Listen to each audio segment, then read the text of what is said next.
Are you ready? Cause we are ready. Ayun na nga, ang tagal na hinihintay namin na galaan. Ayun, napunta sa bowling and kainan lang. Okay lang yan kasi drawing na naman, diba? Meet my ka-nurse katihik dito sa US. We are all international nurses here. And kung gano'n kami ka-pro mag-insert ng IV, ala gano'n naman kami ka-weak sa bowlingan. Favorite talaga namin ma-strike yung kanal. Pero sabi nga nila, practice makes perfect. Ayan, malapit na namin ma-perfect. Same lang yan nung kaumpisa naming magtrabaho dito. At first, scary, pero ngayon, carry.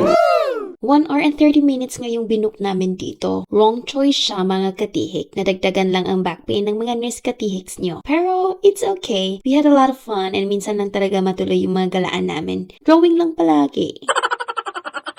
Kung ikaw ay nurse sa US, kayo din ba? Gustong-gusto mag-duty pag may kasamang Pinoy? Iba talaga pag may kapwa Pinoy ka nurse kasi makakapagchikahan ka na tuloy-tuloy, di mo na kailangan i-translate sa English. Akala nga nila tahimik daw ako kasi di umiimik. Pero mga day, pag-duty tong mga to, ay nako, daldalan to the max.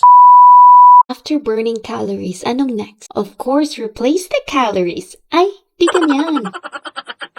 This is our go-to Korean restaurant. Dito kasi malapit lang siya sa amin. Sinabihan ko nga sila, hinay-hinay sa pagkain ay baka ma-high blood at bilan pa tayo ni Maring Joanne ng Aprovel medication. Huy, mali yun!